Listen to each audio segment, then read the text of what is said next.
All right.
Okay. All right. Good afternoon. Not sure. Yeah, you can go ahead now. Okay. Good afternoon, everyone. Good afternoon, everyone. Sorry for the delay. Sorry for the delay.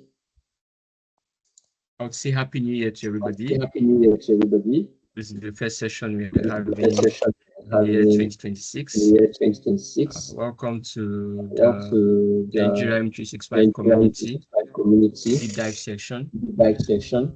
I believe some of us I are believe some of us are returning, and for returning, those of us that and are for those of us new, that are new. okay. How about now? Okay, it's clear, sir. Okay. So I said, welcome to the Nigeria M365 community.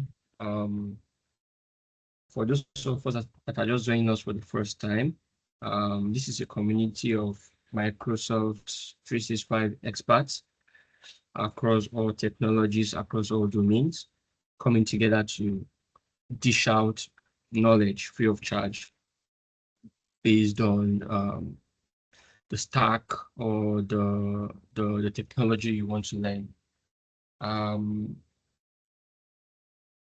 This is the next slide. Today we'll be talking about the Microsoft 365 deep dive session, the getting to know or getting started with Microsoft Intune, the core concepts, the tenant architecture, and the environmental or environment setup. Some of us might have heard about Microsoft Intune before. Some might have heard about other unified endpoint management before now.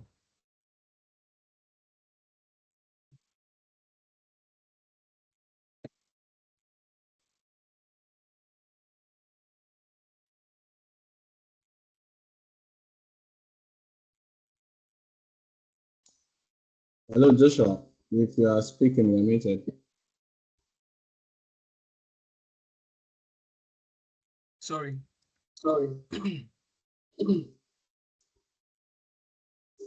You can mute so I don't hear. All right, so I was talking about Microsoft Intune. Right, Microsoft Intune is a cloud-based unified endpoint management, a service that secures and manages your corporate and other bring your own device, apps and data on Microsoft. So this is what we'll be learning today. This is what we're talking about today, the core concept, the tenant architecture, and then the environmental setup. Myself, my name is Joshua. I'm the moderator for today's session.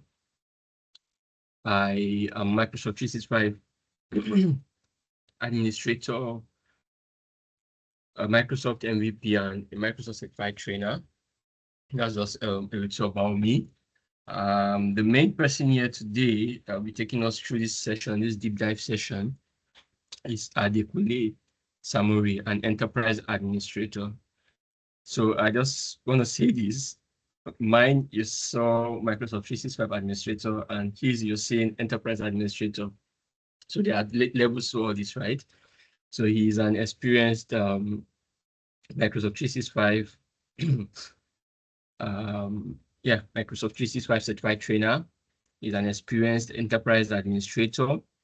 He has experience around Microsoft workloads, SharePoint Online, Exchange Online, Outlook, OneDrive for Business, Microsoft Teams, and even this security aspect. For those of us that were looking at the screen earlier, you would see the Zero Trust Bro. So yes, these are the people that are keeping us safe, right? And keeping us safe is has to do with some of these unified endpoints, right? And this is what we want to learn today. Thank you for coming on the call today, Adekunle. And I also want to just give a shout out to the community leaders, starting with Olajumoke Toriola. We call her MJ. She's the founder. She's a Microsoft most valuable professional. So, okay, so I should increase my volume.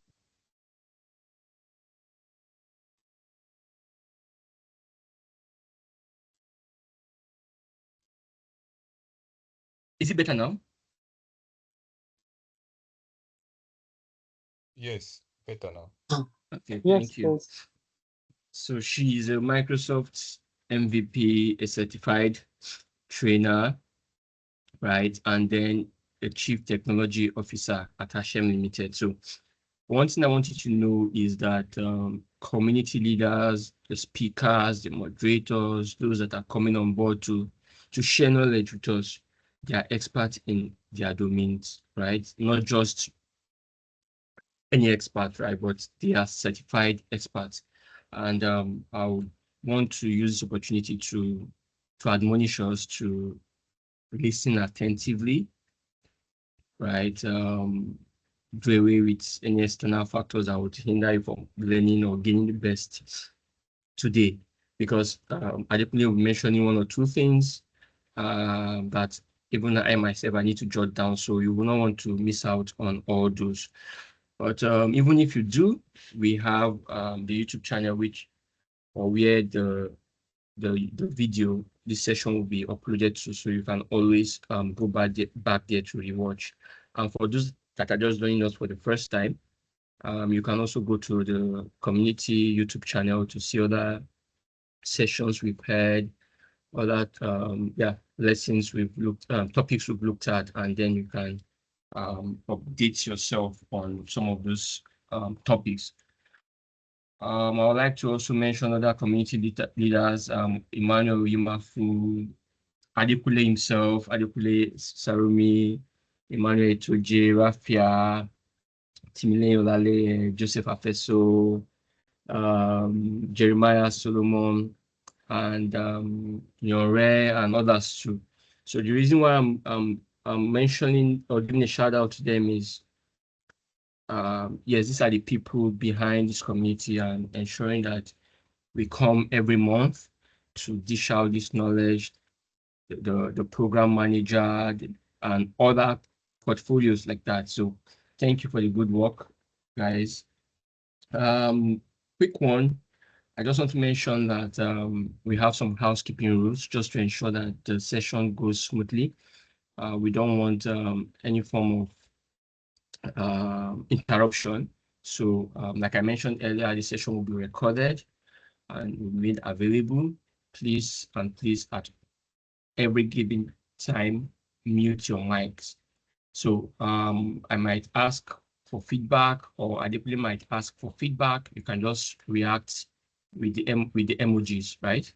Your favorite emoji. So you don't need to unmute and the like. So please ensure your mics are muted so that we can gain the best. And then write down your questions in the chat box or on a piece of paper, and then when we get to the Q&A session, you can ask your questions.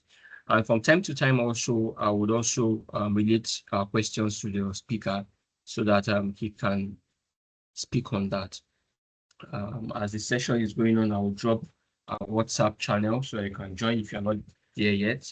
I'll also join the YouTube channel so that you can see other videos and then be prepared to get the session when it is uploaded. So thank you very much for listening to my TED Talk. Over to you, Adekunle.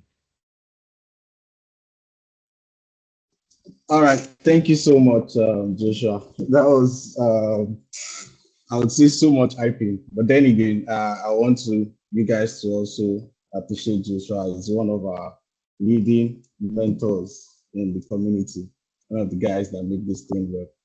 So just as he said, if there are any questions, it's a burning question. You could probably drop it in the chat because we also have some other leaders that would be in the chat and they could give you quick answers, or probably at the end of the session, we would look at that. So I'll be sharing my screen in a bit. So the way this will go, because we are looking at Microsoft Intune, and the whole idea is to take you from ground level to 100. So we're going to be starting from the basics. And when I mean basics, we're starting basically from like definition. We want to know what it means. So it might not look interesting to some of us on this call because I want to believe we have some experience, but I just want you to follow through, and you might probably just pick up one or two things you could probably use as you go forward. So just start, and if you have questions, like I said, you can drop them at the end. If it's a burning one, you could raise up your hand. I think I would also have another screen where I can track people that will be raising up their hands, so you could take them. So let me know when you can see my screen.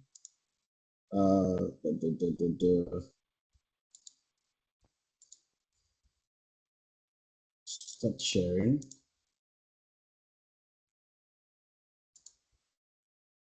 Okay, so the way this will go is we are going to have a quick slide.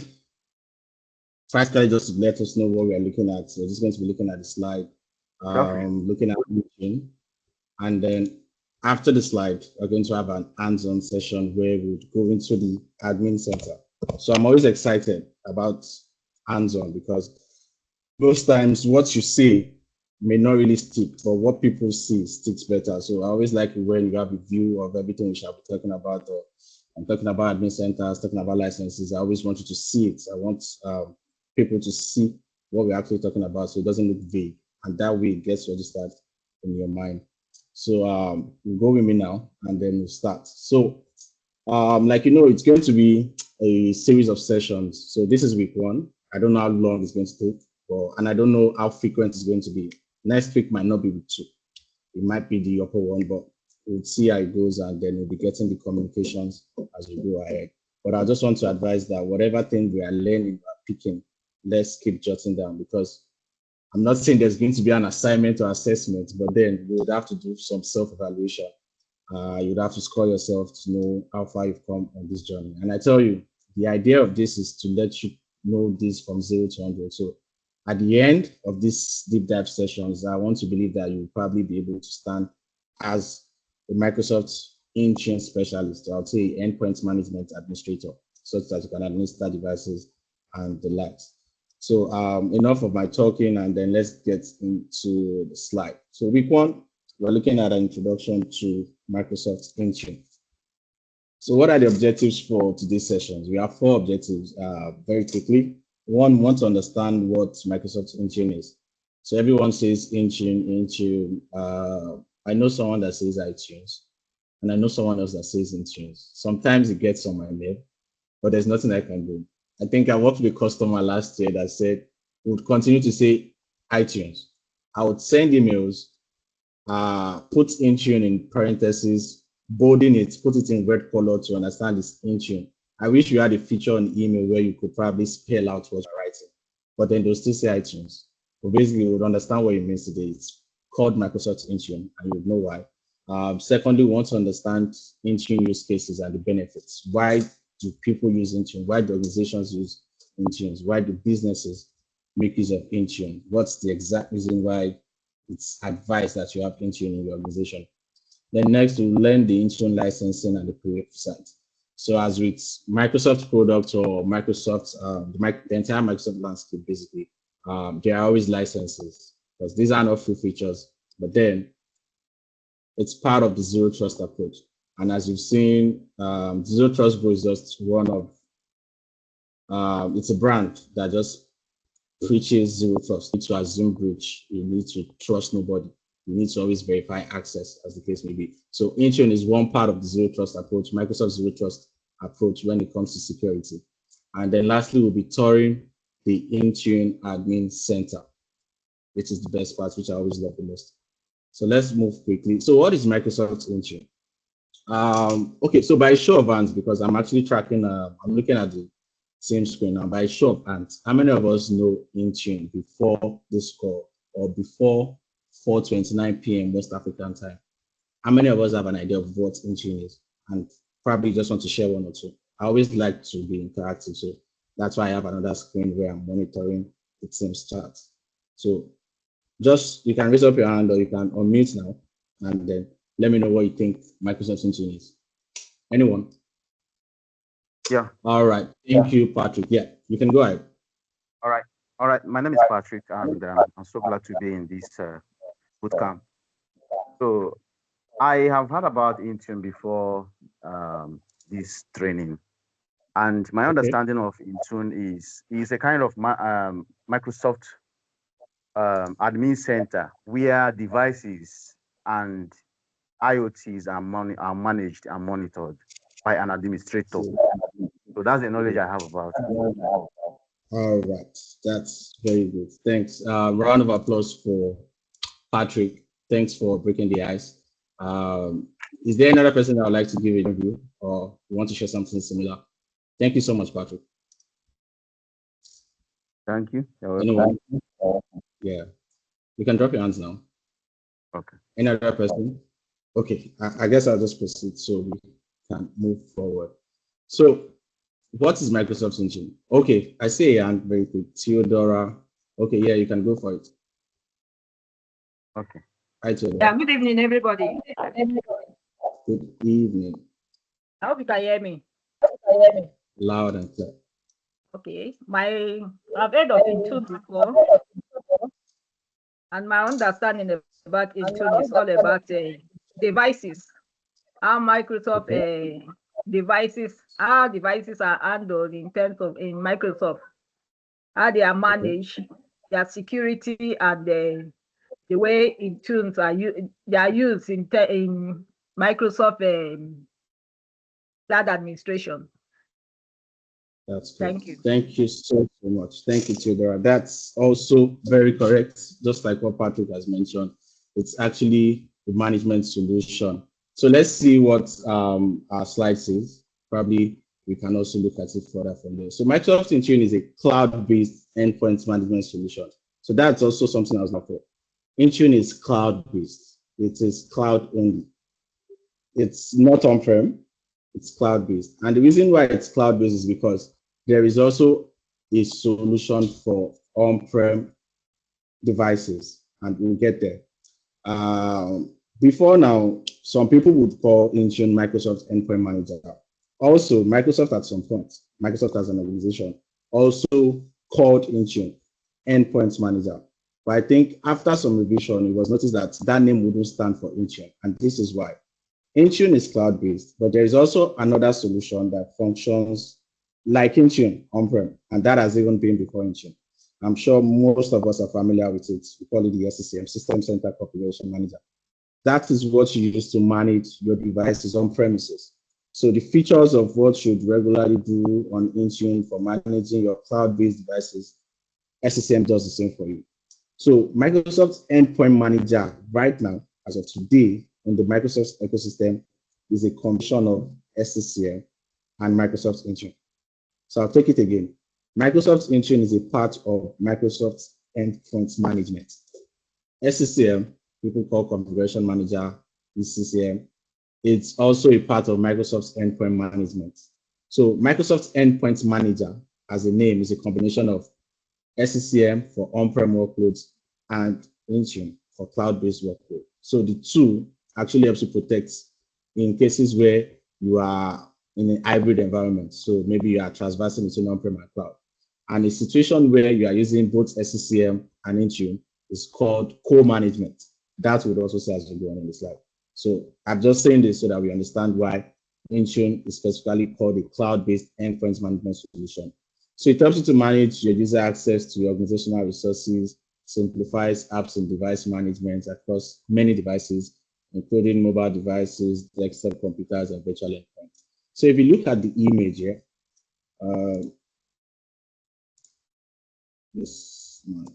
So if you look at the image, this is Intune. So in Intune, you have apps, you have identities, and you have devices. So what does it do for identities? It manages your identities, allows you to create security settings, policies, custom roles, and policy assignment. All this will still be more explanatory when we get down of the series. Then apps, for apps deployment, updates, protection, removal. So some of us work in organizations whereby your company devices, there are some particular applications you can't use. There are some particular updates you can't run on it. Most of these devices are probably under a endpoint management solution. It might not be Intune, but most times we found out in organizations that are Microsoft aware or that are heavily invested in Microsoft, we are definitely making use of Intune. So that's why you find that sometimes on your device, you can't install this. You probably have to get to your administrator or administrator. You are tasked with blocking this site, blocking this application, allowing users to only use this type of option, deploying application, setting up system using Intune and the like. So that's why Intune is there as a cloud-based endpoint management solution. Then devices, you can set compliance and decide that you only want devices on Windows 11 to be enrolled to your organization. So any device that is like still on Windows 10 at this time will definitely not be able to access your company resources. Probably you are trying to sign into your email on the device. If your device is not Windows 11, with a compliance and a conditional access configuration policy, sorry, you can create some of these settings that blocks those kind of devices. And like I said, it's all still part of the zero trust management, ensuring that you are verifying access. You want to be sure that whatever device is getting into your organization or getting into your environment is one that is compliant to your own specific need. And why I said to your own need or to the organizational need is because Intune can be heavily customizable. So you don't have to follow the exact setting you see. Because yeah, there are default settings, there are preset configurations you can use. There are best practices from Microsoft, but as an organization, probably after some security meetings or something with business owners, you can decide what is best for you and set that up yourself. But most times we advise you do this with the help of a very good consultant so that you don't lock yourself out or lock your devices out. So Intune also allows you to do some self-service. It's mostly available because of remote and hybrid workers. So in the past, traditionally, when everyone was on-prem, you know how it's hard for you to work outside of your corporate network. You probably have to connect with like a VPN or have to get back to your network before you can authenticate it to some special applications and the like. But with Intune, because it's deployed to the cloud, you can easily connect. All you just need to do, it's with a particular record, it's connecting to a SRV record that allows you to enroll your device and also just pick your hash and you see where it's picking it from, like from Microsoft Entra ID, which used to be called Azure Active Directory. That would also see. It gives you a lot of reporting, then integration. So I spoke about SCCM, which is the configuration manager. It can be integrated with configuration manager. Windows Autopilot, which is, I think this is going to be our next class. Defender for endpoint, Windows Autopilot, endpoint analytics, and Microsoft 365. Then for the devices, you can see how you can integrate Intune into your managed Google Play to deploy Android devices. Can also deploy to iOS devices using Apple tokens, same viewer, and mobile threat defense system. Then the endpoint security, and as we spoke about, zero trust, which is the main reason why Intune is being used. So next, let's look at the next thing on our slide. I want to be very quick with the slide. So this is just a continuation of what Intune is, cloud-based endpoints. We've been able to establish this. You use it to manage devices, you use it to manage applications, and use it to manage your data. What type of operating systems are supported? It allows Windows OS, Mac OS, iOS, Android, and Linux of recent. Then I spoke about the last one, that it is part of the Microsoft Endpoint Manager. It's not just the Endpoint Manager, it's part of the Microsoft Endpoint Manager. So now let's look at why the organizations use Intune. One, you want a centralized device and app management. Most of us on this call might be administrators, and imagine you are asked to deploy, say, application to, probably you are working in an enterprise that has over 1,000 users, and you want to deploy application. It's not right that you start doing this on a daily or on a one-by-one basis, whereby you are deploying for one person, moving from one department and the likes. With SCCM, which is the on-prem solution, you can also just deploy this using packages. But with Intune, it makes it very easy, because all you need to do is you just create a app policy, deploy the application, or create a device policy, enroll your device, and then all the devices, as long as they can be connected to the internet, they will pick these policies, because they are all using the same identity. And where is the identity coming from? It's coming from Entra ID, which is the home or the directory of your identities, your data, and your endpoint. So Microsoft 365 is actually, it's all encompassing, meaning that everything you need is within it. So all the integrations are very easy. You can easily integrate, because even as we go forward in this series, you see how, as I mentioned earlier, you can integrate Intune to your configuration manager, to your defender for endpoints, how you can allow auto enrollment when someone signs into a device with their credentials, how you can easily enroll it into Intune, because they have a data that has been hashed on Entra ID. So it allows you to just do everything with the click of a button, and so that you don't have to keep worrying and trying to find different silos of management for your devices. Then it supports BYOD and corporate devices. This is one major reason why people have encouraged the use of Intune. So cases where people have to work on their personal devices and not on their mobile device, it supports it, because it allows you to work on your personal device by setting some restrictions. So you see where organizations will set a restriction on what they want it to be able to access.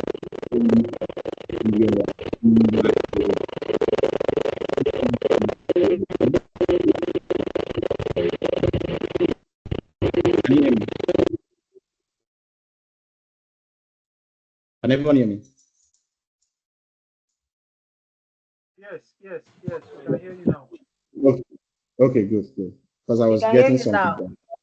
It's breaking. Right. It's breaking. Is this still breaking now? No. It was breaking, but we can hear you now. No, it's better now, sir. It's better now.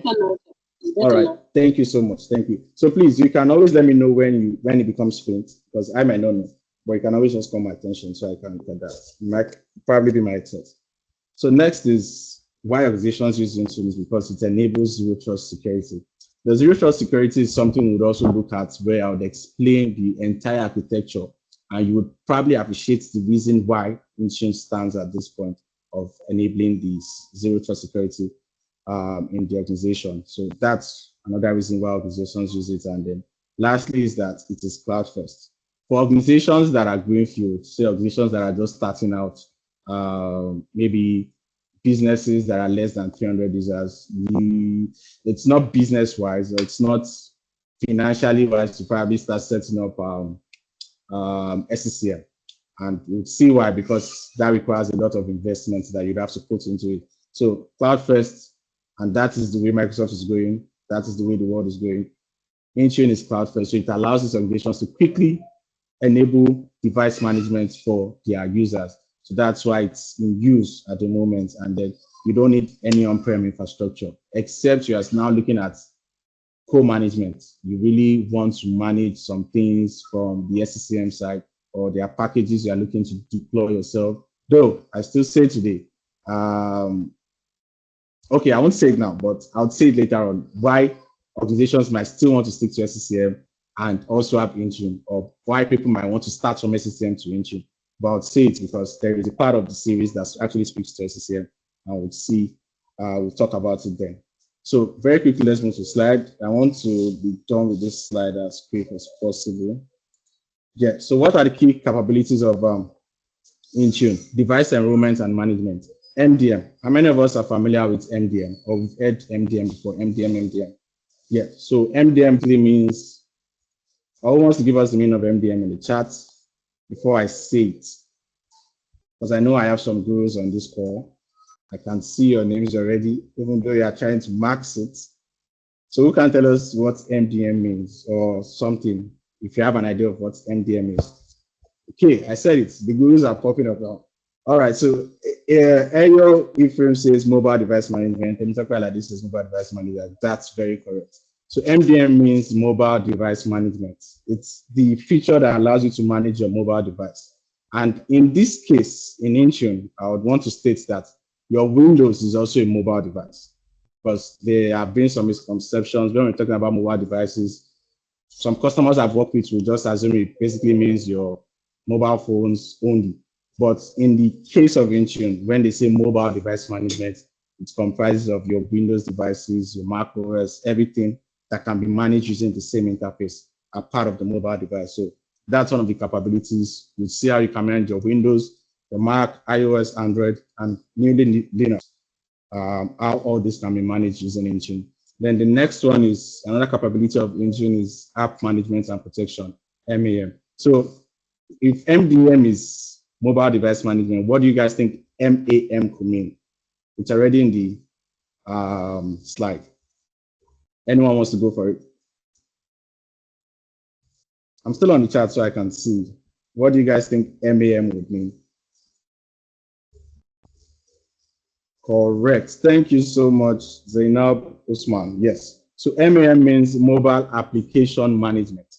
So the difference is basically mobile device management, you are managing the entire device. You want to manage the entire device end to end, from beginning, from the starting of the life cycle of that device to the end, managing it as an enterprise. Thank you also, Francis. I can see you also gave the right answer. But mobile application management means you just want to manage applications on the device. So, like I said, MDM is managing the entire device. MAM is managing just applications on the device. So I'll give you an example. I have an organization. I want to deploy, say, Windows devices to my developers, and I want to manage the entire device. So I'll make sure I have the right license, which we'll see in the next slide. I'll just sign in with their Azure AD or Entra ID credentials, and then I do a total management of the device. So that way, I'll manage the device itself, whatever is installed on it, the timing. I can wipe device, I can log the device, I can track device and everything. That's a full total device management. But for app management, in that case, okay, my developers say they want to use their systems, or I just want to manage my apps on those systems. All I'll do is look for the critical apps they'll be using, say maybe, for example, the Visual Studios, whatever languaging apps they may be using, and then I deploy that app through Intune and push it to them, such a way that wherever they install the application and they sign in with the credential of my organization, that app becomes protected in whatever device it is. So I'll take it again. Mobile application is that I only want to manage applications that my users are using on whatever endpoints they're using. So it might be a device from your friend, it could be your personal device. As long as you sign into, the perfect example would be Microsoft Office. which includes your Word, Outlook, and the likes. Anything that makes you to install the application and you sign in with, say, Adekunle@zerotrustboard.com.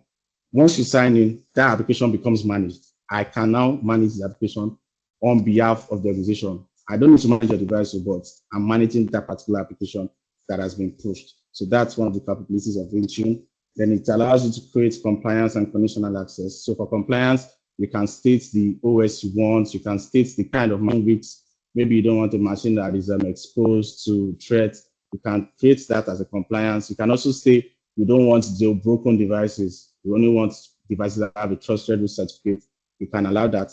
Then you can set conditional accesses, Wi-Fi profiles, VPN profiles, password policies, and the likes. All this you'll still see. Like I said, this is just the introduction.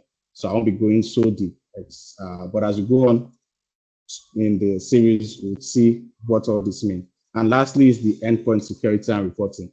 So as part of the policies, you can also still create on Intune. You can create endpoint security policies. And then Intune being Intune, it gives you a whole lot of reporting pane. So for every setting, every policy, there is a rich reporting that you can enjoy. You can easily track, okay, out of 10 devices, only 5 are peak policies, or okay, only 6, or 1, it's errored out. Why? Because of the missing KB on the device, or because the device is not updated, blah, blah, blah. Everything you can easily track with the rich reporting of Microsoft Intune. So the licensing required, like I said, it's a Microsoft product, and most services are licensed. This one doesn't come free because it's an enterprise solution. So first off, we have Microsoft Intune Plan 1. This is the core functionality for Microsoft Intune. So if you are just looking to start out on Intune, you can start out with the Microsoft Intune Plan 1. And then as part of this training, there is also a trial tenant that can be enabled for 1 month. But what I would advise is we don't enable that yet, because like I said, this training might go on for some weeks, and I would have wanted you to have a lot of idea. Then probably we can set up that trial tenant, and then you test out everything you've learned from the past. So that's why we will not be enabling those test tenants right now. But on that test tenant you have is an Intune Plan 1. I would also work with you how this can be done. Probably at the mid of our sessions, we'll set up these tenants with the Intune Plan 1. Then the other licenses where you can find Microsoft Intune is it's included in the Microsoft Business Premium, which is the largest or the highest license when it comes to business licenses. So let me just backtrack and give a quick summary of the licensing structure in Microsoft. So for Microsoft, we have business licenses, we have enterprise licenses. On the business side, we have 3 licenses. I would say standard licenses or common licenses. I don't want to use standard. And that's because we have 1 known as the Microsoft Business Basic, 2 is Microsoft Business Standard, and the 3rd one is Microsoft Business Premium. Now you have some other ones that are probably add-ons or lower ones, but those are not actually common. But for common ones in the business side, you have basic, like I said, standard and premium.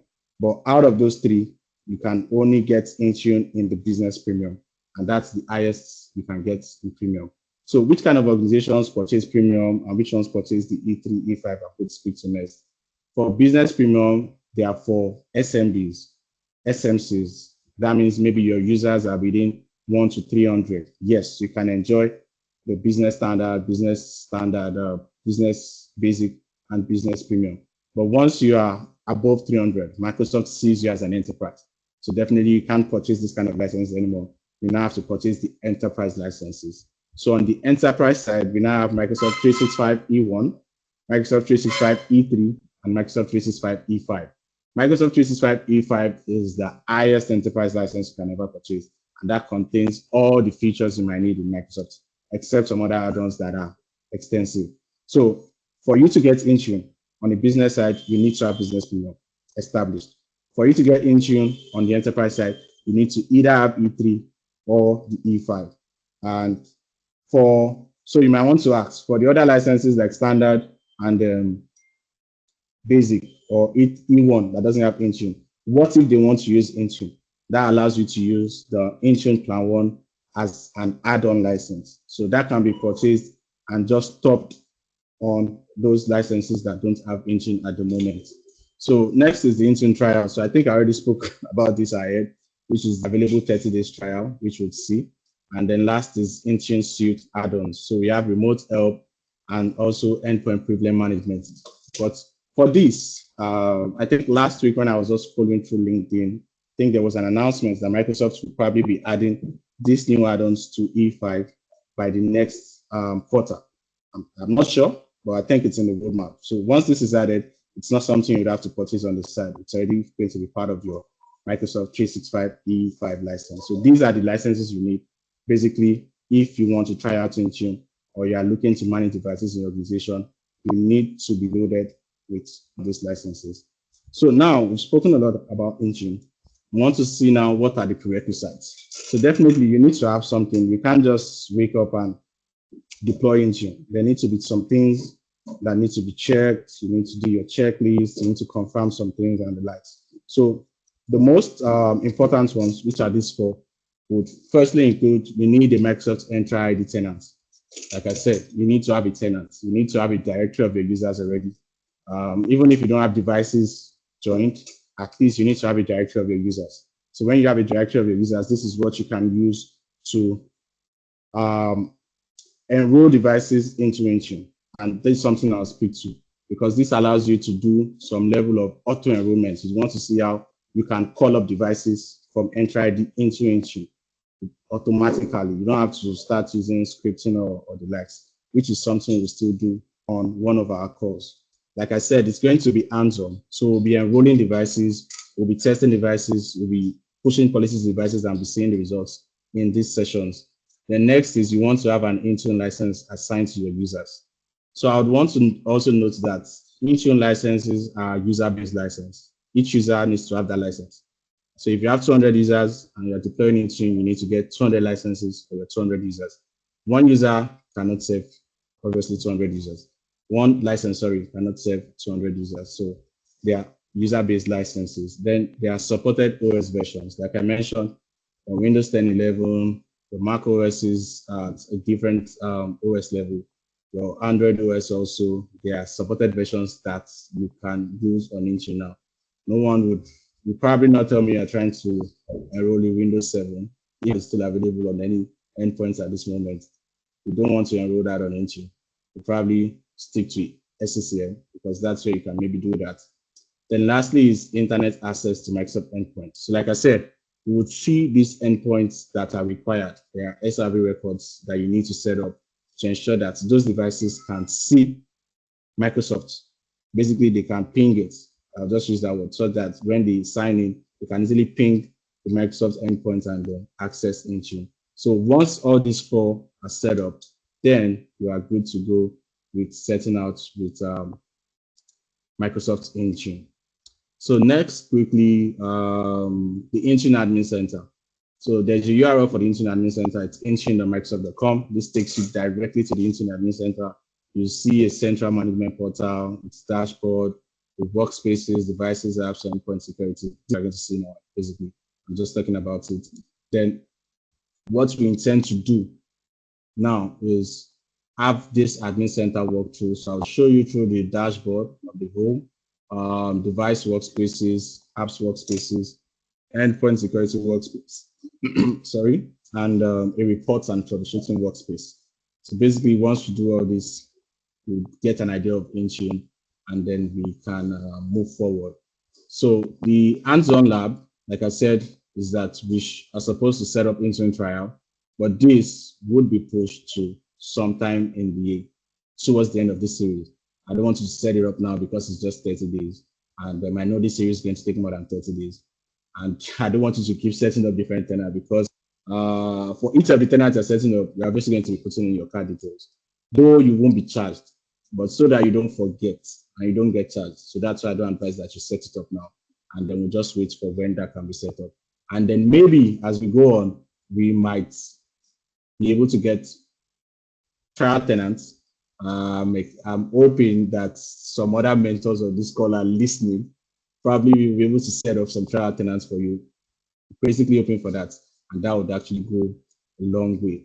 So yeah, I've come to the end of my slide because the next slide is a knowledge check. but I'll do that after the walkthrough. So if there are no questions, or I want to believe there will be questions. So you can just raise up your hand, probably ask a question before I share my screen to that admin center. Yes, you can go ahead, Sadiq. Yeah, I saw that you raised up your hand. Was that a question? If you are speaking, you are muted. Okay, no question. All right, thank you. So I'll be signing into the main admin center. The main admin center for Microsoft 365, main.microsoft.com. And just so you guys know, this is a new account. So I've not set up this account before. I just wanted to walk through it. I wanted us to walk through it together. So I have a new account. It's let me even look for this account now. It should be Adekunle at zerotrustbro.com. Yes. All right, let's try this account. Just a moment while I get the password. I hope I remember this password. Okay, good. So like I said, it's a new account and it's also one of the new trial tenants. So this is what happens when you need to set up a trial tenant. I told you it's a zero trust organization. I'm your zero trust bro. So Microsoft also ensures that you set up some security default. So security default is enabled so that you can keep your organization secure. It's not just one password. It's part of the multi-factor authentication method. So I'll just click on next and then set this up.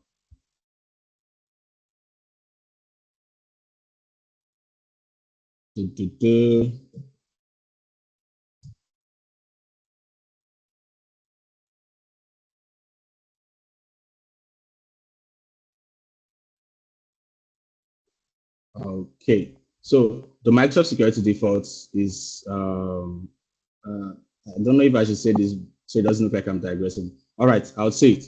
When it comes to multi-factor authentication in Microsoft 365, there are three methods. We have the security default, we have the conditional Microsoft conditional MFA, and then we have the per user MFA. So the security default is this one, which where you have to set up Authenticator app and then sign in with your Authenticator app. This one, once it's turned on, is always turned on with new tenants. So every new tenant you're creating, even when you create your own Intune trial tenants, you would have to set up security default because it's secure by default. That's why it's called security default. You are securing by default. So everyone is turned on. But as you go on, probably you are now more secure and then you feel like you want to manage your own security yourself. You can either turn on MFA on a per user basis. So that's the type called per user MFA. The next one is now the conditional access MFA. So that's the one you set up using conditional access policies. So you want to say for anybody signing in from Lagos, Nigeria, that is outside of Lagos, you don't want them to sign in, you can set up that kind of MFA and the like. So these are various types of MFA. But just to bring us back, I'll only be setting up security defaults because that is what I have on my new tenant. So now it's asking me to set up my account. I have to scan the code. I want to believe most of us are familiar with this process. So I'll scan my QR code now. I hope this can. I can't. Okay, you can't imagine the number of accounts I have on my Authenticator app. You can guess the number of accounts that could probably be on an Authenticator app.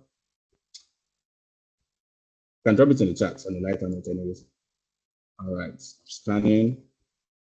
It's 7. This ID. All right, so we've added our authenticator. Set up 10. 56. Frank, guy, you must be managing a lot of accounts. Let's note these guys. Frank 56. Okay, think we need to know you better. I can go with 50 accounts on your authenticator app. This grace, if people are sharing, share it to my side. All right, stay signed in now because I'm signing on an infrared browser. So yeah, we are in the admin portal.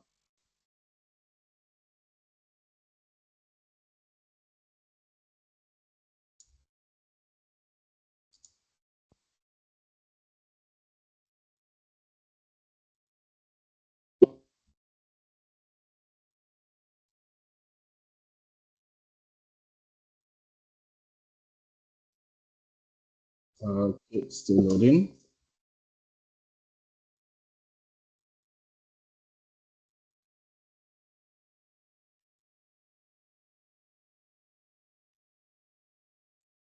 All right, it's a new tenant, so excuse this. I just set it up yesterday, and this is the first time this account is signing in. All right, so this is the look for your regular Microsoft 365 admin center with this URL. So if this is your first time on the admin center, the Microsoft 365 admin center is the home of the other admin centers. And what do I mean? If you look on this slide, you see there are some other admin centers. We have security. Let me just click on all so you see it. Let's show me yet. Okay, so these are all settings in the admin center basic. Like I said, it's a new tenant, and these are recommendations. Microsoft is very, very serious about security. That's why we're also pushing the same thing. But let's just go back to what I was going to share. All admin centers, yeah. So from Microsoft 365 admin center, you can navigate to every other admin center you need to navigate to. And that's because each of these workloads have their own separate admin centers. And in my idea, I think it's a very good one. You can easily just go through what you want to work on. And also this encourages some form of role-based access control. So there are some users of your organization that don't need to have the entire global admin. And speaking to global admin means someone that needs all of these admin centers. So if my role is just to manage email settings and check on encryptions and mail flow, I don't need global admin. You can just give me like an Exchange admin or Intune admin and the like. So it's a good one that we have separate admin centers for these several services. So this is for Azure. This is where you manage all your Azure services. Exchange, Intune, Microsoft apps. This is wherever is managing Office applications. Defender for Identity, Microsoft Entra, which is your Entra ID or Azure AD. You have Microsoft Purview, Power BI, Power Platform, Search, Security, SharePoint, Teams, Viva, Engage. So anything you're looking for, anything you're trying to administer, anything you're trying to manage is from one of these portals. It can't be outside of this in the Microsoft 365 space. So for us, we are looking to Intune. But before we go ahead, like I said, let's see this user account. So let's go to users. This is the account I'm signed in with currently. Probably before the next call, I should have set up this account. So I don't use light theme. I always like it dark. So probably this will be set up before that time. So this is the account, Adekunle Sarumi Trust, and this is the same account. So when you look at the license, I want to show you the license now so that you can see Intune in it. Mind you, this is a developer tenant. It's just one of the licenses available from Microsoft for developers. If you see, it's E5. And like I mentioned, E5 is the highest of the enterprise licenses. So we have Azure Information Protection, AIP, Azure Rights, other ones that I'm basically looking for Microsoft Intune. Yeah, so this is it, Microsoft Intune, Microsoft Intune 1.1. So this has to be checked. With this now, I know that I can administer as an admin, or if I was a user, I could also enjoy the benefits of Microsoft Intune because I have this license checked as part of my licensing. So very quickly, let's go back to Intune now, page. So this is Microsoft Intune. And like we said, the URL is intune.microsoft. So if I probably just have Intune administrator as my role-based access in an organization, and I don't need to get to the admin center, I could just from a URL navigate to intune.microsoft.com. So it takes me directly into the same portal, which is the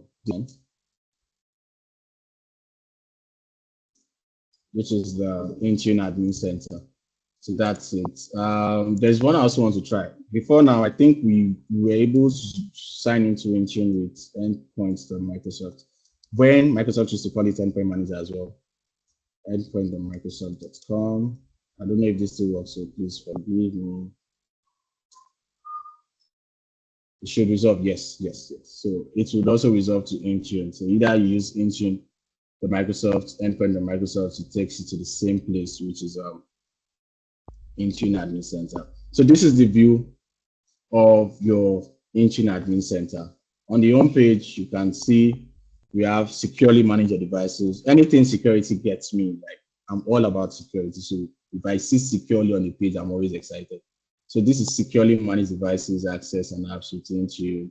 You want to see the status. So I spoke about compliance, and I told you guys about it, which reporting. This page alone, we've had scenarios where organizations get audited, and then what the auditors are looking for is the home page of your Intune admin center, because they know that they can easily find out if you have devices that are out of compliance or you have devices that are missing certain configuration profiles. So you would explain. I won't say the rest, but this one page that they always look out for. And then devices not in compliance, you have configuration policies with errors. If their client app installs, maybe you've pushed some applications. Okay, I'm trying to look at it. Sorry for distracting us, but I'm looking at the charts. I'm supposed to create an account now or after. Okay, it will be after. And then Steven, I don't know if you are responding to Bukola and Ramota. I'm not sure here is a limitation. I don't know if that's a response to them, and I don't understand that. But we'll just move on very quickly. Sorry about that.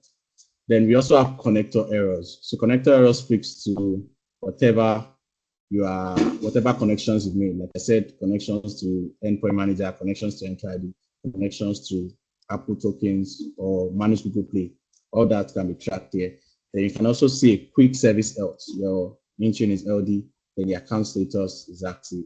Then we have spotlights, we have get more out of Intune, we have interactive demos. So this is advanced. Probably when we get to the stage when you set up Intune, there are quick demos you can walk through to see how you can do administer Intune. So it's very, very easy to actually get through once you sign into Intune. There's a lot you can learn. There are also documentations and training you can quick walk through to get you to that stage.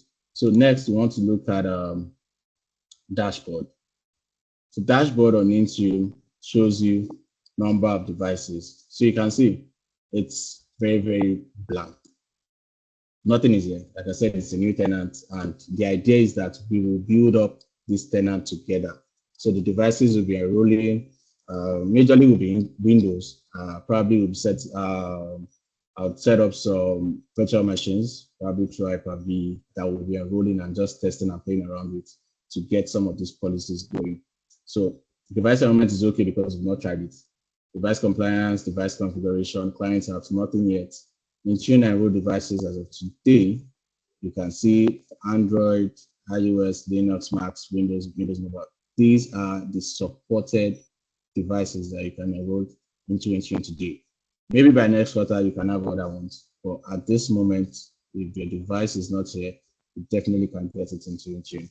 So this is the dashboard that you would see on Intune.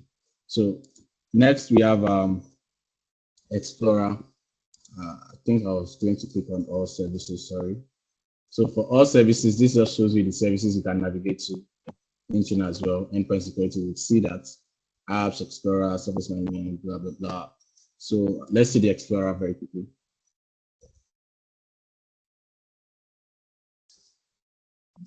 Okay, thanks, Steven. Yes, you said responding to number of accounts. Yes, you are very correct. On mine, I have about 67 actually. But at some point, you find out that when you are trying to add new accounts, it could be a headache, as you might not be able to add accounts. You have to remove one and add another one. But there's no restriction. But I would advise that we clean up. I'm supposed to have cleaned up mine. Sorry for taking us away from what I was speaking to, but I'm just responding to Steven. Yes, most times you just try to clean up your authenticator so you keep it clean. Shouldn't be that much. Maybe let me just make a quick promise that maybe by the next time I would have cleaned that up and reduced it to 61 from 67. All right, so for Explorer, we need to access Copilot. Copilot is Microsoft's AI, generative AI when it comes to applications. Also Copilot's integration into Intune. I would see if we can get this license. I think there might be a way to get this license on this tenant. I will try so that we can see the Explorer, but at this moment we can't see it. The next tile is the devices. So for devices, this is now getting into what's it called? The number of devices that you have. So you can see we have manage devices by platform. You have Windows, iOS, macOS, Android, Linux. You can see quick panes of the devices. Then you can see configuration profiles, deployment. Then this quick service called All Devices shows you all of the devices, regardless of the operating system. So if it's a Windows device you've enrolled, if it's a mobile phone, if it's anything, this just gives you a quick view of all the devices. You can also run a device query. You can custom use using custom query language, maybe with any information you're trying to find BIOS name, where the BIOS name is that, you can easily bring it up. Can devices that have open source be managed? Okay, this is a question from OP. Sorry guys, like I said, I'll be going to Teams chat to also track the question because I always like to keep it interactive. Yes, and I'll just take you one step back where we saw the device overview. As you can see, you can manage your Linux devices now in Intune. Some years back, it wasn't possible, but because this is a cloud solution and there are always forward developments with it, as time goes on, I'm sure there will be types of open sources that will also be, that can be managed in Intune. So to that, your question is yes, you can manage Linux devices on it. All right, so let's quickly move back to, I already spoke about device query. We also have monitor. So the quick monitor shows you updates, maybe you're trying to track Apple software, enrollment failures, enrollment details on your devices. You can see all this. Then next we have Windows. So now maybe you are trying to drill into the devices by OS. You can quickly get into Windows. And if you notice, it gives me a new type of command that I can do on Windows. I have device onboarding, what I can do to manage the device, how I can manage updates, and also clean up rules and filters for the assignment. So let's just quickly look at device onboarding for Windows and the enrollment. So this is for Windows 365. Windows 365 is your cloud PC. It has an enrollment method. If you have Windows 365 as a service, it's also licensed. So you might not be able to do that here now. I don't have that license. But if I add it, you'd see how you can enroll it. But for your regular Windows 10 and 11 PC, we have different enrollment options. So first off is the automatic enrollment. Automatic enrollment is the one I spoke about, as I said, allows you to enroll your devices directly from Azure Active Directory, also known as Entra ID. So what it does is it configures the Windows devices to enroll when they join or register with Azure Active Directory. So let's click on this to see that particular setting. Automatic MDM enrollment is available for only premium subscribers. Why did it show that small thing? It's Microsoft. It's a new account. So it's just recognizing that I actually have Intune. So that's why it showed that few, that quick policy tip. So this is the setting. Spoke about MDM, device user scope.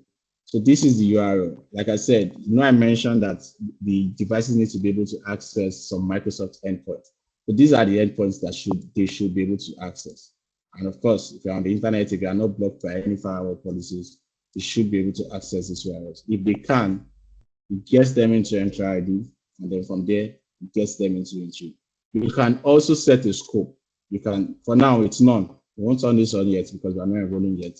But when we need to, we can either set it to all, such that any device, as long as they have XYZ as zero trust group or ABC as zero trust group, once they sign in to access work or school, it will automatically get into Entra ID, and by extension, it gets into Intune. Or I can, so when I set to some, means I want to ensure that the specific devices, that way I can create a group.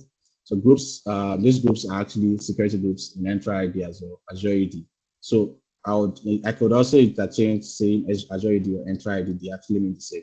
So once you create a group, you find the devices, you can put them in that group, either using a static group or a dynamic group. So with a dynamic group, you can say you want devices that have a specific attribute to join a group. And then once they join that group, they can easily be called into Entra, into Intune. For all this one, when we get into enrollment, I don't want to speak so much now because it might look very big as well. So you can set it to some or none, but I'm not turning this on now. Then for Windows Information Protection, well, this one now is no longer supported actually, and because Windows VIP or WIP is no more in use basically, so everyone has just moved towards MDM user scope. So that's for the automatic enrollment. The next is CNAME validation. You can use this to test if your user can actually find this domain. So you can set a domain and test it to see if devices can enroll using that. Then we also have co-management settings. So for co-management settings, this is where I spoke about the relationship between SCCM as an on-prem solution and Intune as a cloud solution. So you can enroll devices or get devices directly from your SCCM into Intune. It's called co-management. And then to get to that co-managed state, when in the SCCM portal, I think I would also set up an SCCM lab so that you see how this can be set up. I think that would be like the 4th week or 5th week of this series. You would see how you can set up co-management from the SCCM side, such that you can push the workload for devices. So the way SCCM works basically is you have a console, you can select and say, okay, you want endpoint security, you want configuration profiles, you want compliance policies to be checked or to be reviewed from SCCM or to be reviewed from Intune. If you set it to be reviewed from Intune, please, would you mind increasing your screen size? Okay, it's because I'm using the last screen. Is it better now, Patrick? Okay. Okay, I think it's better compared to before. Okay. It's because I'm on the screen, that's all right. So, like I said, the co-management allows you to set where you want your workloads to be enabled from. So if I want every other thing to be checked from co-management, but endpoint security to be checked from Intune, I can toggle. Like I said, I'll try to set that up and let us see it when we get to that part of the series. You see how you can use the co-management settings. Then you can also choose device platform restriction.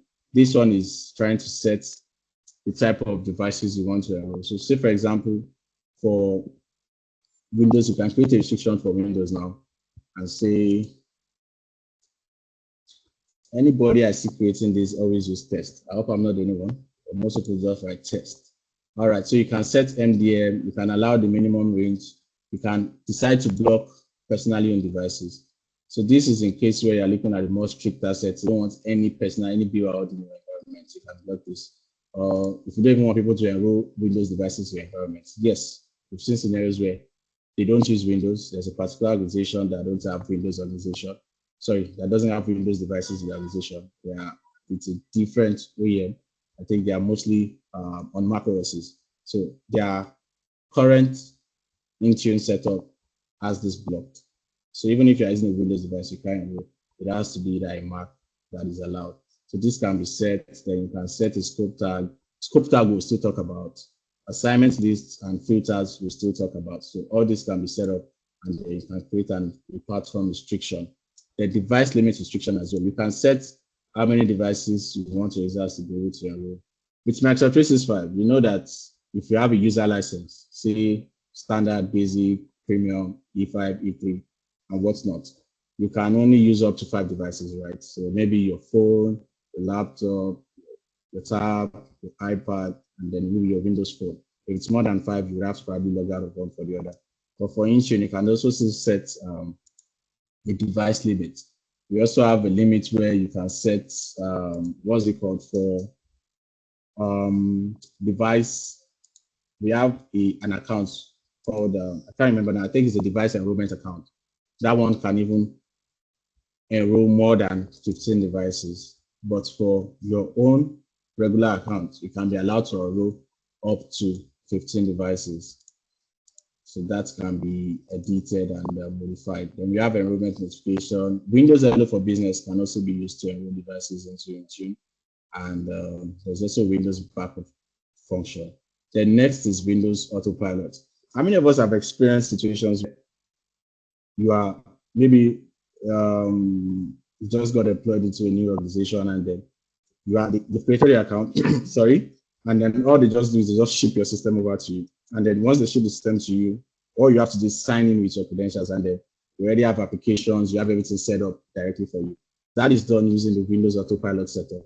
Autopilot allows you to set up like an out-of-box experience for your users, that all they just have to do is just sign in with their Entra ID credentials. and then whatever applications, whatever policy settings you've set up, more like a sandbox you are creating for them. But it gives them that experience of out of box. You are opening it afresh, and then you are just signed in and ready to work. So that is something I think will be in the next class. We'll try this with one of the VMs. We'll see how we can set up an autopilot policy, and then then we have the same settings for autopilot. The next we have configuration. So for configuration profiles, it's called configuration profiles for Windows devices. So we have different policies that can be created. I'll just walk us through one or two. This is Windows 10 and later, Windows 8.1 and later. But we are looking at Windows 10. Let's see settings catalog. So we're starting from the scratch. So there is a wide range of settings that you can create. Should I use test again? Yes. So this configuration catalog, let's try to add settings. So see, we have account management settings, above block settings, administrative settings, BitLocker settings, application default settings, Bluetooth settings, browser, camera, cellular, cloud, desktop. A lot of settings are embedded in this. All right. So Opi said, why is Windows 11 not available? Good question. So I will go back one step and show you this card. So you see, when I do a new policy, what it says is Windows 10 and later. So what Windows 10 and later means Windows 10 and the newer version. So Windows 11 is part of Windows 10 and later. So if there's a Windows 12 tomorrow, it's still part of Windows 10 and later. Then Windows 8.1 is also Windows 10, Windows 8.1 and later. So if maybe you're targeting devices that are not on Windows 10, but are still on Windows 8.1, you can click this instead. But because we know that obviously most of our devices now are even on Windows 11, everyone has been able to move from Windows 10 to the latest version of 11. So that's why we have Windows 10 and later. I hope that's clear. Okay. Okay. So let's just go back to this. I was walking us through the settings that could be enabled. So add settings. Yes. So let's see. Education device guard settings, device health, device lock. So let me just click on this device lock. Yeah. So you can set your account lockout policy. You can enforce lock screen and log on image. This is something that I think most organizations often even use Intune with. This is one setting I think we'll also try in our labs. You can set up email settings, exploit guard, file explorer settings, firewall settings, FX logic, Kiosk browser settings. We also have map settings, App Store, Defender for endpoint settings, a lot of settings. You can set up Office 2016 settings on your devices. You can also set up OneDrive settings, personal device encryption, remote desktop settings. If you want to block this, you can also set up secure boot. So every setting that is on your regular Windows 11 that can be managed from an administrative side can be set up from here. So this is how you create your Windows configuration profile. We're not creating now because that's not the point of this. I'm just showing us. Then next is the compliance. So for the compliance, these are compliance policies, like I said, those also involve what you want the states you want your device to be in. So I'm also selecting Windows 10 and 11 or Windows 10 and later. Then we have templates. We also have Windows 10 and 11 compliance policy, but let's try this and let's see what we have in there. Test. I want to change this. Maybe from next class, I'll find something else to use. So we have compliance settings you can set. You want to do a custom compliance. Maybe you have a script that you want to run on your devices. You can set this up, and then using a JSON file, you can upload. We have device auth compliance settings for Windows 10. You want to ensure that that device has BitLocker. You want to ensure that it has secure boot and there's a code integrity on it. You can always set this up as required. For device properties, you want to configure the minimum OS. So for example, we're on the latest, I think 25.82. You want to set a different one. You can also set for your operating systems. Then configuration manager compliance. So for devices that are between or for hybrid devices, yes, that's the right word, hybrid devices that are on-prem and in the cloud. You can require compliance from configuration manager. So if the device is compliant from CM, it means it will be automatically also compliant in the Intune side. You can also do subsystem requirements like You want to require a password to unlock mobile devices. You can set the type of password, alphanumeric or alphabetical, anyone. You can set the password expiration and the likes. Also, encryption, firewall, TPM, antivirus, all this you can require as part of the compliance requirements. When we have Defender for endpoint for Linux systems, you can allow this Linux distribution points as part of the compliance settings. So you see, all these are required. So if you are not just enrolling devices for the sake of enrollment, you also want to ensure that they are following what is required from the organizational security standpoint, not just that because everybody's doing Intune, I just want to set up Intune. So no. And also, so for script and remediations, you can easily package scripts and run them on your devices. We'll see this as well when we start enrolling devices and see how we can use script to remediate some devices, just to fix issues, manage some type of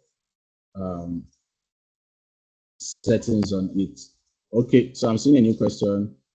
As a Intune manager or specialist, are these settings to be done on all the clients or just once and repeated on the other clients? Good question.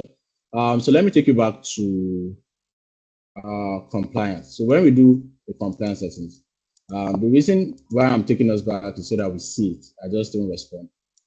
So I do create test. Next, I just want to select create local and for integrity. I do next. Action for non-compliance. Mark the device non-compliant. Send an email.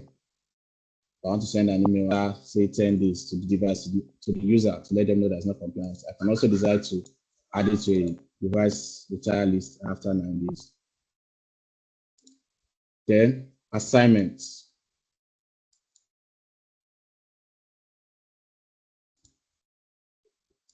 This is not allowing to say. Let me just select just a minute. Okay, I've not created anyone yet. There are some messaging templates I should have created. I'll have this fixed before the next class. So let's just go ahead, just mark device compliant. So this would be the answer to your question, Francis. Once you create each of these policies or profiles, there is a page, always like number 4 setting, where you have to select the users or the devices that this should affect, or the devices that you want these policies to attack.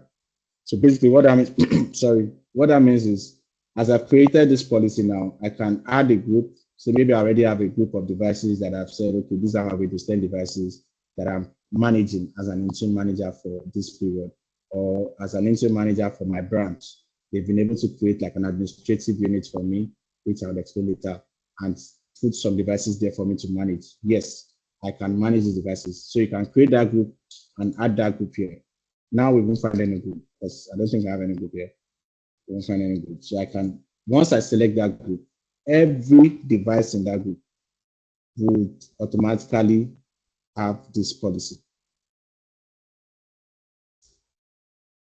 Okay, so for Frank, with this, very hard for teams or third parties to access computer. Yes, that's the entire reason why security is the most important issue here. We are trying to secure data. The only reason why I'm using Intune is to secure data. So that's why. So yes, it will be very, very hard. That's, if it's not hard, then why are you using Intune?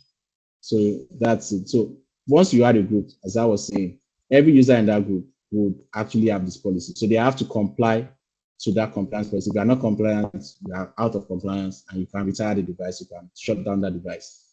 Or you can add all users directly. So in a case where you are creating an org-wide policy, a policy that you want to affect everybody in your organization, all you can do is just add all devices. So you can see it has added all users. And then even by adding all users, you can also filter. You can filter and say you want to exclude some devices. Maybe you add, maybe as you've created everything, you now have some devices. You know, we always have some exceptions sometimes, some kind of devices that you don't want to run some particular policies. You can exclude them using filters, or you can also add an excluded group. So now I've added all users, right? I can remove this or say all devices. So the difference between all users and all devices is, in an organization of 200 users, 200 users does not automatically mean you have 200 devices. 200 users could mean that you have only 150 devices, meaning that maybe only 150 people assigned to a device. 200 users could also mean you have 500 devices, meaning that those 200 people are assigned into more than one device. So that it's always good to know when you want to use each of these sets. If I say all devices, definitely I'm targeting everything. So if a user has both, what's it called, iOS, macOS, and everything, if I say all devices, this policy will be checked across all these devices, though it will particularly look out for Windows. But most times you can decide there are some particular settings, which is something I'll still explain as we go on, that it will be best if it is pushed to devices and not users. You'll see it and you'll see why. I think one of those examples is a firewall setting. It will be best to push that to devices and not users. You'll see when you are creating it, actually, when we get there. So that can also determine when you select. So for now, I can do all users. So say, for example, again, I've added all users, but then I remember that, oh, okay, there's a group of auditors in my organization. I don't want to manage that device. I don't need to manage it yet. I can exclude them. I can create a group, add them to that group, and exclude them. In Microsoft's ecosystem, exclusion overrides inclusion. I'll say that again. In the Microsoft ecosystem, when it comes to policy settings and policy configuration, exclusion overrides inclusion. So say, for example, I've already said included groups should have all users, but I create another exclusion group and exclude some devices or some users.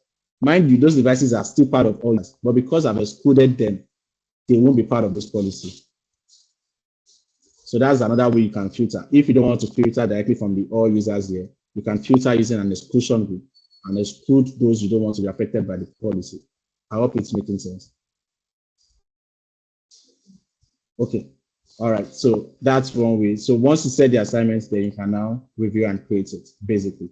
So that's, I hope that answers your question, Francis. Okay, so back to, okay, sorry to take it back, please confirm this. For a user that has M365 E3 or E5 license, no need to purchase a separate Intune license. Yes, that's very correct. It's part of the slide that we saw. If you have M365 E3. Also to note, there's another E3, there's O365 E3. That one doesn't contain EMS. The difference between O365 and M365 is EMS, Enterprise Mobility Suite. What? I'm trying to explain this. M365 is O365 plus EMS. O365 is just the Office applications, E3. So if they have M365 E3, yes, they don't need an Intune license. But if they have O365 E3, they will need an Intune license. So that's something you might want to check. It could be that probably they have O, or if they have M, then they are good to go. All right, so let's see. You can also run group policy analytics.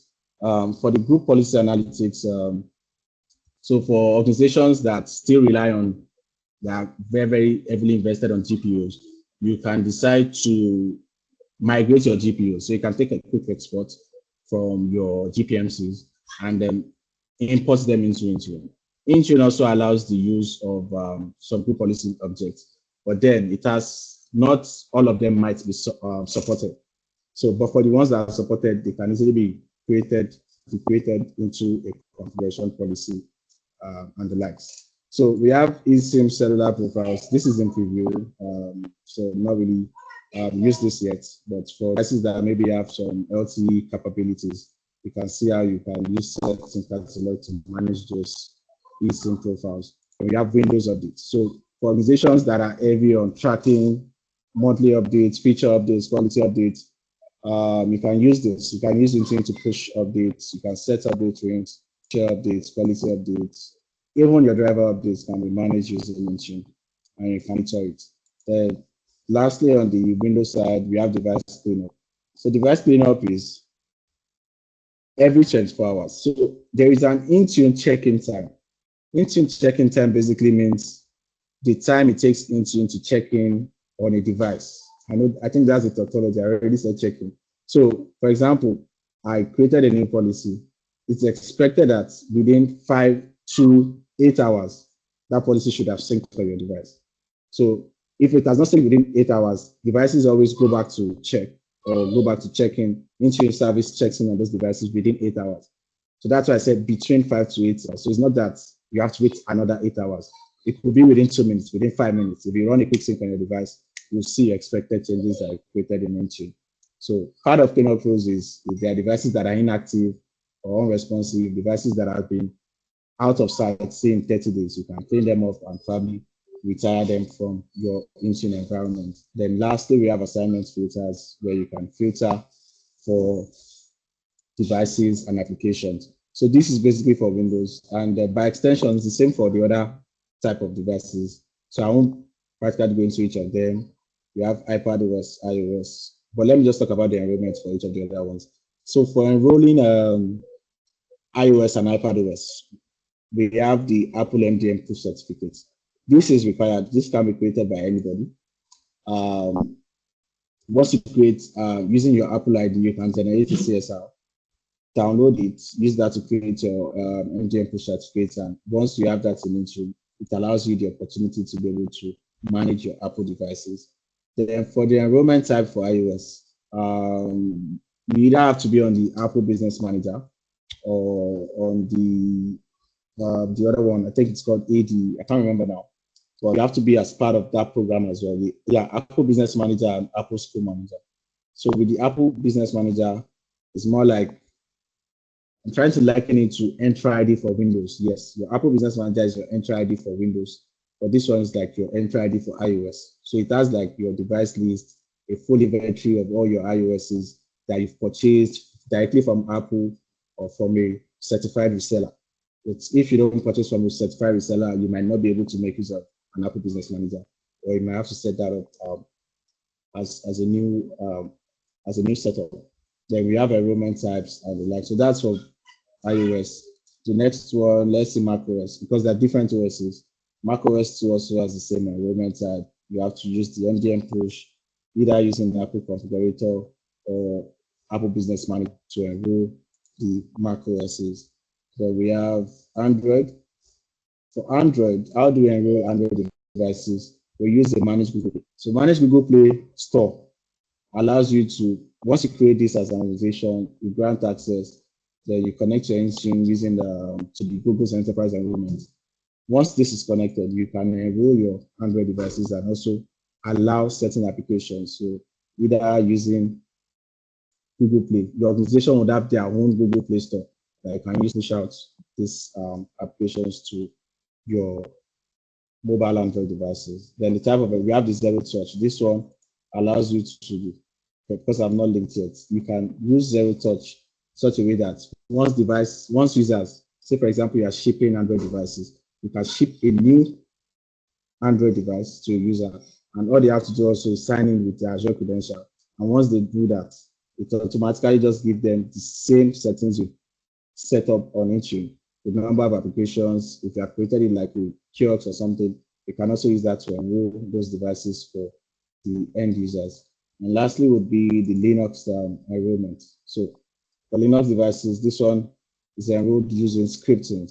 This one is something that we would have to look at when we get to the enrollment type. So this is all on devices. Let me see very quickly if I can just walk us through apps. So for apps, we have all apps also by platform. As you know, Windows apps cannot work on the macOS app, and iOS app cannot work on Android. So we have different applications. So for application, you have to create the application as well. So let's try to create one. Let's say we want to create a Windows application. Microsoft 365 apps, Windows 10 and later. Select. I can create this and say I want these applications, Microsoft 365 apps for Windows and 10, Windows 10 and later. Next, I can configure the app suite without using configuration designer. I can select the apps I want to push. So we don't use type of business. I can decide to only use Outlook. Just testing this out. I can decide to only push Outlook and say that's the only Office app I want to push for my organizational users. Then you can select the structure, the file format. You want it to be XML or open documents. Update channel, you want it to be managed on a current channel basis. You can select all those, the versions to install. If you wanted to remove other versions, as you know, with this application, it could also meet a certain version on the device. You can ask it to remove it. You can also check computer activation and the rest. And next, this is the assignment page. So this one is, I would like to explain this. When it comes to the application deployment, this is now MAP. This is not MDM. This is mobile application management. For mobile application management, you have 3 modes of assignments. We have the required, the available for enrolled devices, and the uninstall. So for required, it means that if I add any group to the required or add all devices to required, add all users, it means that every user in my tenant would have this app installed on their Windows 10. It will be required for them. Sometimes they could even silently install, but they would have to install this application. That means it's required. So this one ensures that all devices would have M365. So it will just silently install this for them. You just get a pop-up and then it starts to install. Then for available for enrolled devices, if I decide that I want to make it just available for enrolled devices, what it means is that if I add, okay, let me remove this and see, I just want to make it available for all enrolled devices. Hello, Zainab. Is that a question for me?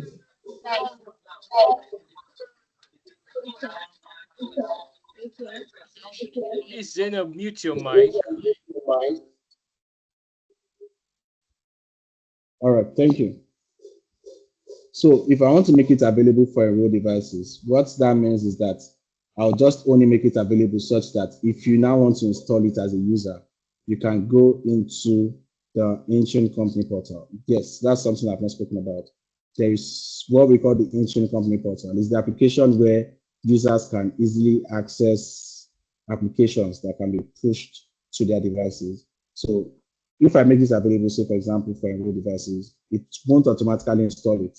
But as a user, if you need it, you can go into the Intune company portal. It can either be accessed through the web or through an application in your Microsoft Store or your Google Play Store on the iOS and install the application that's available for enrolled devices. And then for uninstall, if I decide to add all users to the uninstall, it means that I want to uninstall Outlook from your system. So I'm going to uninstall it such that if I push this next and create it, Outlook as part of the M365 applications would be uninstalled from your devices.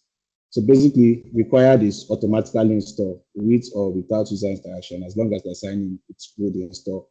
Available for enrolled is there for you. If you need it, go and install it, go and pick it up from the store. And uninstall means just uninstall, whether user wants it or not, uninstall it.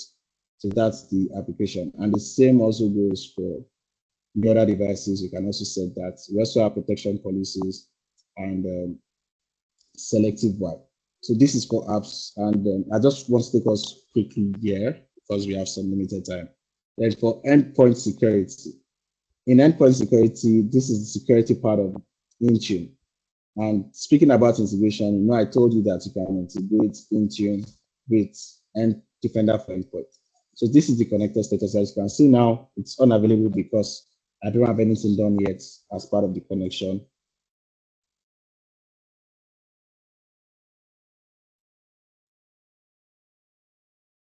If you look at the browser, it says security.microsoft.com. That is the security admin center for M365. It's just taking us to that configuration. Let me see. It's going to take a while to load. I've opened this before on this tenant.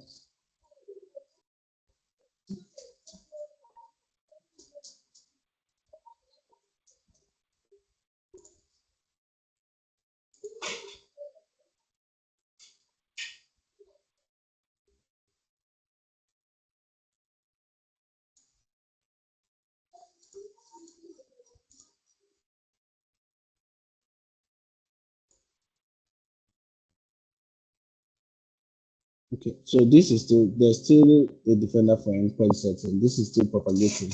It's not complete yet. There should still be more settings that can be there.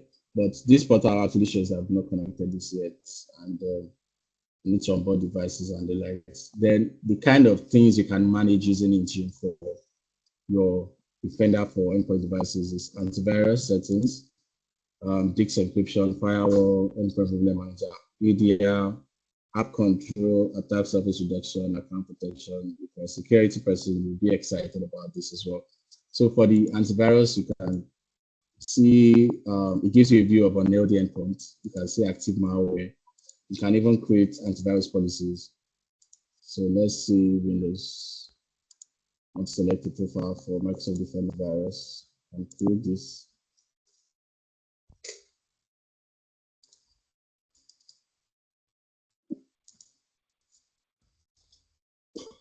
So we can create this kind of settings for the devices, allow email scanning, allow full scan, drive scanning. We can disable settings. We can exclude parts, exclude processes, real-time scanning, schedule scan on the day. Everything that has to do with antivirus scanning actually can be set up here.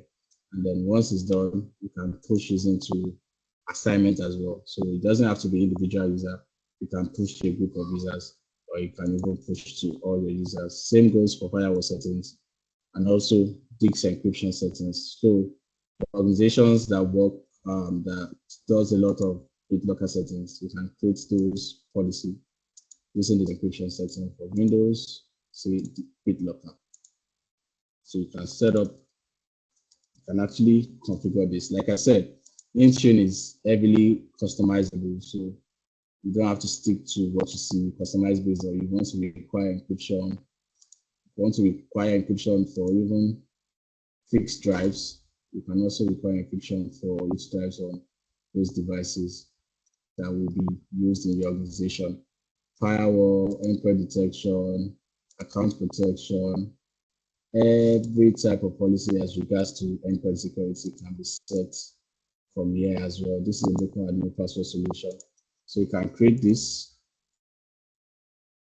for enterprise admins. You can easily set it for your devices and then back it up to, say, Azure AD, or you can back it up to the Active Directory. You can create labs if you're familiar with it using the endpoint security.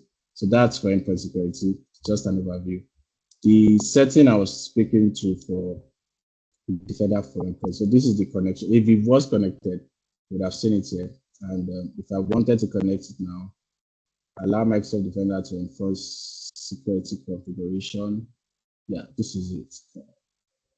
Yes, configure. I think it's this. This is the setting to configure it. I don't know why it's not loading up yet. Endpoint has not loaded yet. That's why. Still loading up. There should be endpoints listed as one of the settings here. Still a new tenant, so I understand why this might be going on. All right. So that's for endpoint security. Then we have agent. As you know, we have security copilot agent. Because we are not licensed now, we might not be able to see this. Sir, is there an IEC for this operation and managing Intune? Yes, there is.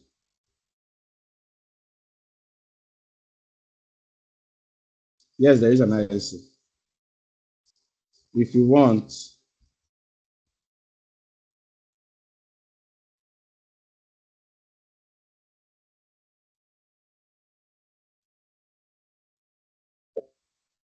hello, can you hear me?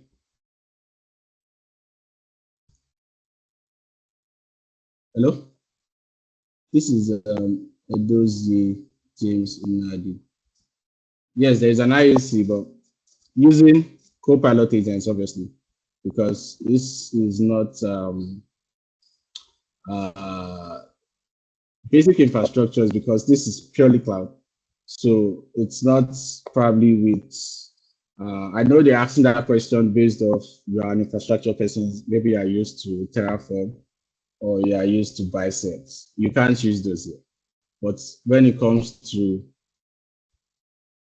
deploying and managing Intune, yeah, I know. When it comes to deploying and managing Intune, it's more of a UI thing, and that's why it's administration.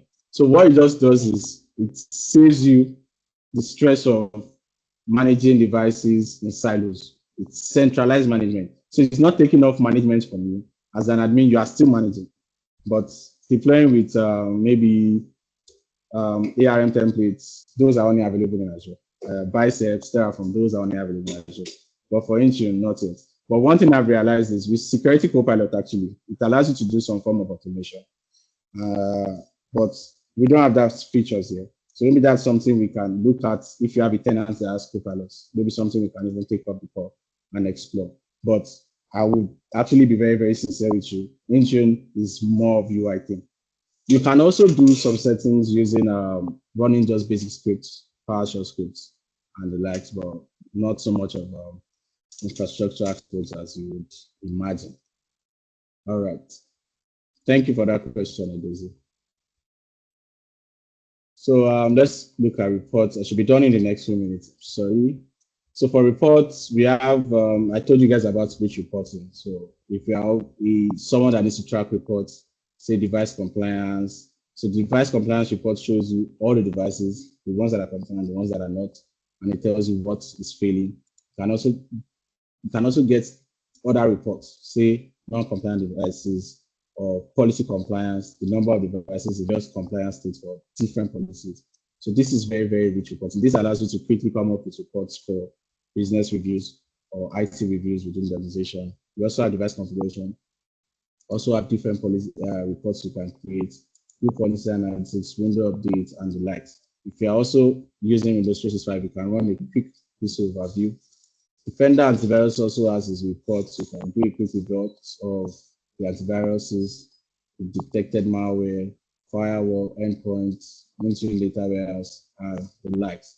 So this is a log analytics space, pays us for reporting actually. You can pick all this reporting and then move them using the analytic tool to a log analytic workspace and use that for decision making. We also have workbooks actually, but this requires some Azure subscription. I would see maybe to the end of the tool, see how we can move these reports into some of the storage accounts and then analyze them using the log analytics workspaces. Then in Intune, we have users. So this is your all users. And if you're familiar with Entra ID, this is how you would also see it in your Entra ID. It shows you the same users you have, shows them for you here. We have groups as well. This shows all the groups in the organization, 365 groups, 125 groups, and the likes. All this can be tracked here. Then we have tenant administration. For tenant admin, you can see your tenant status, zero trust group, total license user is 1. I have 25 licenses. Connector status. So as you can see, I've not connected anything yet. Not enabled. At some point, this will be enabled. Manage Google Play Store should be enabled at some point. The Windows Autopilot should also be enabled because that's part of the things we do. Then we have admin tags. So these are the tags that you would have done over time in Intune, but this is in preview. So not yet. Then if you know if you go back to the slide, you can remember I spoke about remote help, how you can set up remote help settings, but it requires an add-on. But like I said, it looks like by next quarter, we might be having this part of the E5. So you see how you can easily remote into devices that you have enrolled as an admin. You can remote into them and do some quick support things, like what you do with Quick Assist and TeamViewer. You can also connect to TeamViewer as well. So it's part of the connectors you can add to Intune. If you look at connectors and tokens, yeah. You have TeamViewer connector, ServiceNow connector, certificate connectors, any application you can connect to certificate, manage Google Play, and the likes. This is your SCCM connector as well when you do co-management. So basically, this is the one for connections. Then we have assignments for rules. Yeah, so for rules, like I said, at some point, you don't have to give everybody admin. If you have just someone in your organization that needs to manage the applications, you can just create a role for them, application manager, such that if they come into Intune, the only thing they can do is applications. They can't import devices, they can't do the likes, they can't create settings. All they can do is just applications. Same thing goes for other ones like endpoint privilege manager, endpoint security, only devices. They can't touch applications and the likes. So this is for role-based access management. And we have device diagnostics, Copilot in preview. Coming to Intune. Then we have customizations. You want to customize the kind of notification. For that custom notification that we didn't see the other time, I can also configure that here. Then we have the help and support on Intune. So that is just an overview of the Intune Admin Center. So I know I've been speaking. I might have bored you out at some point. I just wanted you to have an idea of what the Intune Admin Center looks like. And this is it basically. So thank you guys. I'll just go back to share my screen. I think I have a few, will I call it questions now, just to juggle our memory on what I spoke about earlier. So just a few questions. Can anybody just tell us what Microsoft Intune is? I know I've been speaking for over an hour. All right, thank you, Larry Balloon. You can go ahead.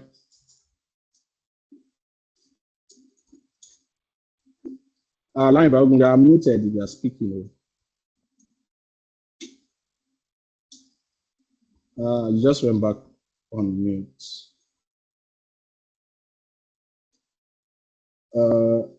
Okay, if you are finding it hard to speak, maybe Francis, you can speak up and then you can go after you. Okay, thank you very much for the opportunity. Microsoft's Intune is a cloud-based endpoint management solution. Okay.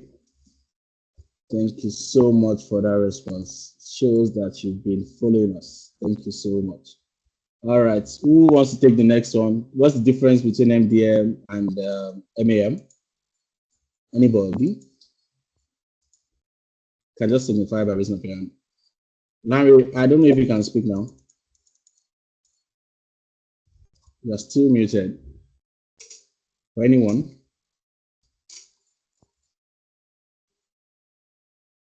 Okay, Francis again. All right.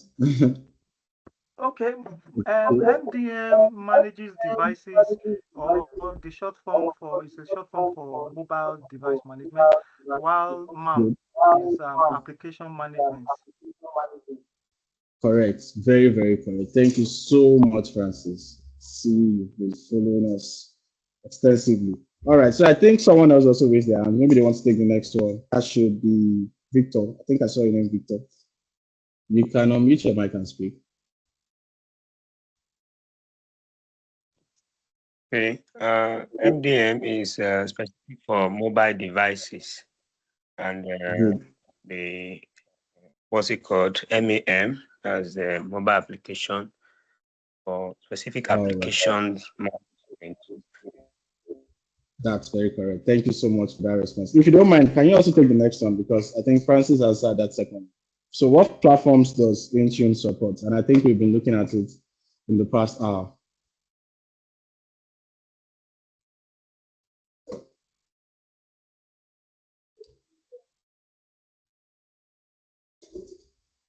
Okay.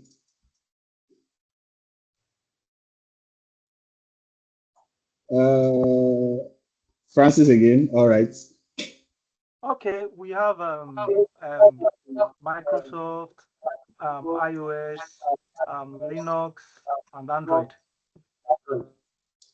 Good, good. All right. I wish I had a prize for you, Francis. Maybe I'll get you a prize or something. Thank you. You've been very, very, very attentive. Okay, and the last one. I think Frank also dropped something in that. And Hamilton, I beg you, this class should continue. No, we have a set time. We'll be having another class. There's a lot to still uncover, so I just make sure you're on the next class when it is announced. Thank you. The license that includes Intune is Microsoft 365 E5. Thanks, Frank. Yes, there are some other ones also which Francis has mentioned. So thank you for that. And thank you, Rishab, Buta, Windows, iOS, Mac, Android, Linux. Very correct. These five OSs are currently supported in Intune. Thank you, guys. This shows that you've been following me all. Thank you so much. All right, so Ade, that's my name. Ade, you can, I think you take the last one, right? What license includes Intune? Microsoft 365 E5 license. Okay, which other one? I think there are a number of them. So when you say E3, I want you to say the E3. You know, I already spoke that. I said that we have two E3s. We have one, we have O365 E3, we have M365 E3. Which one actually includes Intune? For the benefit of those that did not get it's the Microsoft 365 E3. 100%, you are right. And that's to explain that the Microsoft 365 E3 contains a feature called, or a service called Enterprise Mobility and Security EMS. That's why it has Intune. Office 365 doesn't have EMS, so it doesn't have Intune. Thank you so much for that. Yes, thank you, Victor, E3, Christian, license M365 E3, very correct. Bishop, There are a lot of options. Very, very correct. Plan 1, F3. Yes, there's F3. Yeah, I did speak about F3. Thank you so much, Ushap. So those are frontline worker licenses. So I think what I'll do is I want to get to a chart, maybe by next class, a chart of all the M365 licenses and the one that hasn't you. So that can be kept in your memory as well. Thank you so much for that. Microsoft Intune P1, very correct. Benedette, is this the Benedette that I know? Yes. M365 V3 Intune, trial, business room. Thank you so much. Thank you, guys. Thank you so much, guys. It means you've been following, and I'm very that we've been able to get something out of the class today.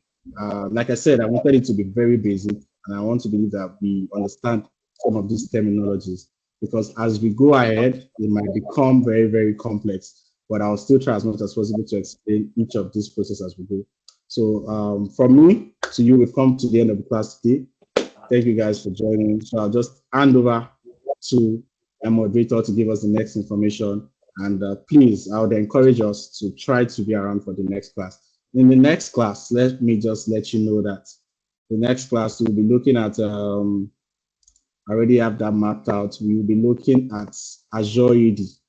So you can't talk about without talking about Azure AD. That's why you notice I've been talking about Azure AD, Azure AD. So we'll talk about what Azure AD is, what is Entra ID, and the integration model. Then we'll also look at device enrollment. And then in the next class, we'll be enrolling at least one device. So I would encourage you to try to make that next class as well. Thank you, everyone. Over to you, Joshua. Thank you, Adekunle. Thank you very much for the comprehensive and extensive lecture and session.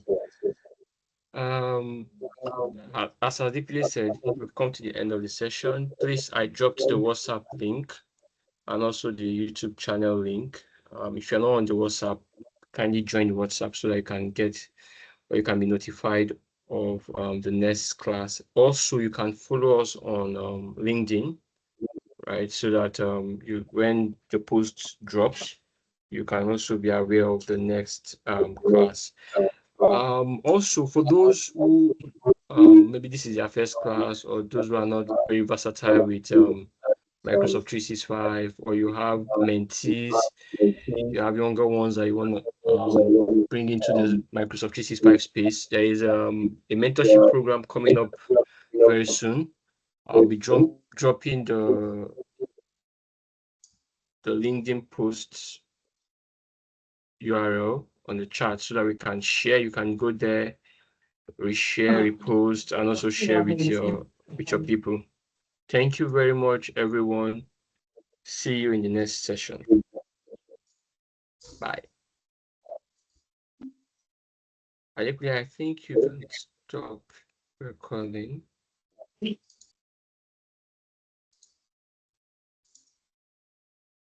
All right. So if you have any more questions,